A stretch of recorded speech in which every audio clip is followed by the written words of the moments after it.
छठी बार बिहार के मुख्यमंत्री पद की शपथ लेने के बाद नीतीश कुमार को आज विधानसभा में बहुमत साबित करना है। 243 सदस्यों वाली बिहार विधानसभा में बहुमत का आंकड़ा 122 है। बीजेपी का दावा है कि नीतीश के पास 132 विधायकों का समर्थन है। वहीं आरजेडी का दावा है कि नीतीश के फैसले से नाराज कई जेडीयू विधायक विश्वास मत के खिलाफ वोट करेंगे। कह रहे हैं कि 48 विधायक आप लोगों के साथ है जेडीयू के, क्या इसमें कोई सच्चाई है और क्या जेडीयू के विधायक आप लोगों के संपर्क में है? सब विधायक के घेर कर रखे हुए हैं, सबके मोबाइल बंद करा दिया है, निकलने ही नहीं, गेट बंद रखा है। अब काल्हे खुलेगा तब वो लोग भी अपनी अंतरात्मा पर वोट करेगा। कहा जा रहा है कि लालू यादव की नजर जेडीयू के 5 मुस्लिम और 11 यादव विधायकों पर है। ये वो विधायक हैं जिनके बारे में कहा जा रहा है कि नीतीश के फैसले के सख्त खिलाफ हैं। महागठबंधन टूटने के बाद जेडीयू में ही कई नेता नीतीश से नाराज हैं। इसे लेकर कल शरद यादव के घर बैठक भी हो चुकी है। जेडीयू सांसद वीरेंद्र कुमार खुलकर कह चुके हैं कि एनडीए को समर्थन देने की बजाय वो इस्तीफा दे देंगे। प्रवर्तन निदेशालय ने आरजेडी अध्यक्ष लालू प्रसाद यादव और उनके परिवार के लोगों के खिलाफ मनी लॉन्ड्रिंग का केस दर्ज किया है। जिन लोगों के खिलाफ केस दर्ज किया गया है उनमें लालू की पत्नी राबड़ी देवी और छोटे बेटे तेजस्वी यादव शामिल हैं। रेलवे होटल के आवंटन केस में सीबीआई की कार्रवाई के बाद ईडी ने कदम उठाया है।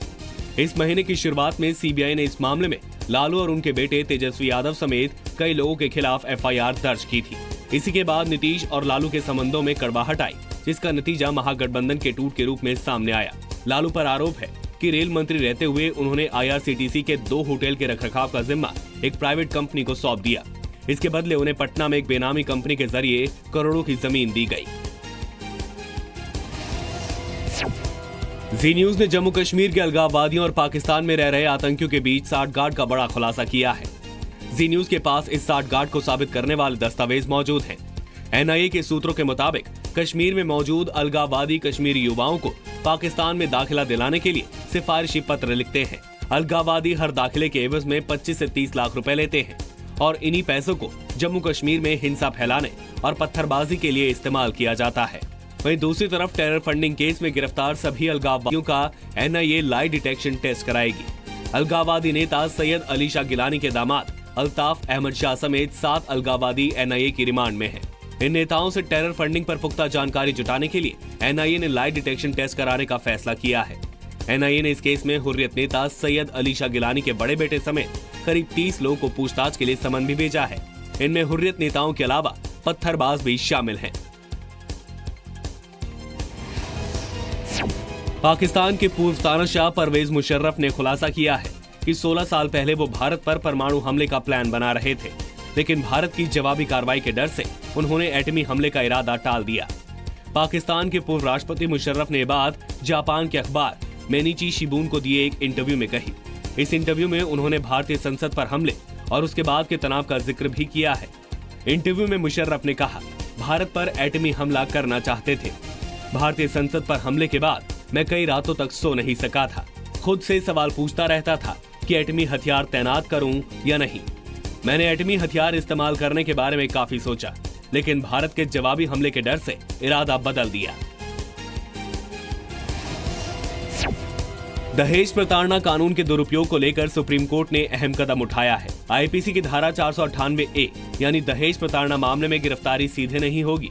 दहेज प्रताड़ना मामले को देखने के लिए हर जिले में एक परिवार कल्याण समिति बनाई जाए और समिति की रिपोर्ट आने के बाद ही गिरफ्तारी होनी चाहिए, उससे पहले नहीं। दहेज प्रताड़ना मामले में अदालत ने गाइडलाइंस भी जारी की हैं, जिसके मुताबिक अगर महिला जख्मी हो या फिर प्रताड़ना की वजह से उसकी मौत हो जाए तो मामला अलग होगा, फिर वो इस दायरे में नहीं आएगा। ऐसे मामले में गिरफ्तारी पर रोक नहीं होगी। दहेज प्रताड़ना कानून के दुरुपयोग पर चिंता जाहिर करते हुए सुप्रीम कोर्ट ने लीगल सर्विस अथॉरिटी से कहा है कि प्रत्येक जिले में परिवार कल्याण समिति का गठन किया जाए, जिसमें सिविल सोसाइटी के लोग भी शामिल हों। डोकलाम पर जारी गतिरोध को लेकर राष्ट्रीय सुरक्षा सलाहकार अजीत डोवल ने चीन के स्टेट काउंसलर यांग जियोची से मुलाकात की। अजीत डोवल ब्रिक्स देशों के राष्ट्रीय सुरक्षा सलाहकारों की 2 दिन की बैठक में हिस्सा लेने चीन गए हैं। आज दोपहर बाद अजीत डोवल चीन के राष्ट्रपति शी जिनपिंग से मिलेंगे। वहीं दूसरी तरफ विदेश मंत्रालय ने एक बार फिर इस बात को स्पष्ट किया है कि भारत चीन के साथ विकास के मामले में करीबी सहयोग करना चाहता है और सीमा विवाद को शांतिपूर्ण तरीके से हल करने के पक्ष में है। विदेश मंत्रालय के प्रवक्ता गोपाल बागले ने कहा, हम कूटनीतिक माध्यमों से इस समस्या का हल निकालने में लगे हैं। सिक्किम के पास डोकलाम को लेकर भारत और चीन की सेना पिछले करीब 2 महीने से आमने सामने है। गुजरात में कांग्रेस को एक और बड़ा झटका लगा है। कांग्रेस के 3 विधायक बलवंत सिंह राजपूत, तेजश्री पटेल और प्रहलाद पटेल ने विधानसभा और पार्टी से इस्तीफा दे दिया है। तीनों विधायक बीजेपी में शामिल हो गए हैं। इन विधायकों के इस्तीफे के बाद गुजरात में कांग्रेस के 57 विधायक रह गए हैं।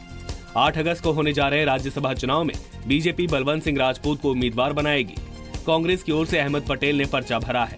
गुजरात में राज्यसभा का चुनाव जीतने के लिए 47 वोट की जरूरत होती है। पिछले हफ्ते ही शंकर सिंह वाघेला ने कांग्रेस छोड़ दी थी। प्रवर्तन निदेशालय ने न्यूज चैनल एनडीटीवी के खिलाफ मनी लॉन्ड्रिंग के मामले की जांच शुरू कर दी है। ईडी सूत्रों के मुताबिक विदेश से फंड लेने के मामले में जांच शुरू की गई है। दूसरी तरफ एनडीटीवी ने आरोप लगाया है कि पिछले 24 घंटे के दौरान केंद्रीय जांच एजेंसियां उसे धमका रही हैं। एनडीटीवी के मुताबिक सीबीआई, ईडी और इनकम टैक्स विभाग जिस मामले को लेकर उस पर निशाना साध रहे हैं वो कानूनन सही है। पिछले महीने सीबीआई ने एनडीटीवी के संस्थापक प्रणव रॉय के खिलाफ एफआईआर दर्ज करने के बाद उनके घर की तलाशी ली थी। प्रणव रॉय पर एक प्राइवेट बैंक को 48 करोड़ रुपए का नुकसान पहुंचाने का आरोप है। राज्यसभा सांसद डॉक्टर सुभाष चंद्रा ने राज्यसभा में केबल लाइसेंसिंग का मुद्दा उठाया। डॉक्टर चंद्रा ने सदन में पूछा कि बिना लाइसेंस के कारोबार कर रहे केबल ऑपरेटर्स के खिलाफ कार्रवाई क्यों नहीं हो रही है। We had in this connection we had suggested a couple of years back that any signal emanating out of any head end of the cable operator, it has to be licensed as per the Cable Act. That proposal is pending with the ministry for 2-3 years. I would like to ask from the minister whether are you doing something about it, taking action, because the licensing is a must. You are not asking cable operator to take license. That's why these things are happening, what the members are concerned. Doctor Chandra के सवाल के जवाब में केंद्रीय सूचना और प्रसारण राज्य मंत्री राज्यवर्धन सिंह राठौड़ ने कहा कि केबल ऑपरेटर्स को लाइसेंस अनिवार्य किए जाने पर विचार किया जा रहा है।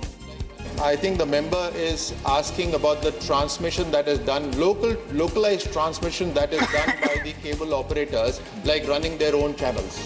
Yes, we are absolutely aware of this situation, and a deliberation is on as to how we can bring them into licensing so that they are equally responsible as the other channels.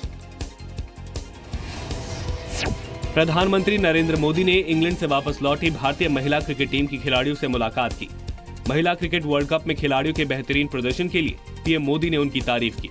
इस दौरान महिला खिलाड़ियों ने PM Modi से कहा कि पहली बार किसी प्रधानमंत्री ने महिला क्रिकेट टीम की जीत के लिए ट्वीट किया। इसके लिए आपको धन्यवाद। महिला खिलाड़ियों ने पीएम से कहा, आपके ट्वीट से हमें खुद पर गर्व महसूस हुआ। पीएम मोदी ने भी महिला खिलाड़ियों को कहा वो वर्ल्ड कप में हारी नहीं है।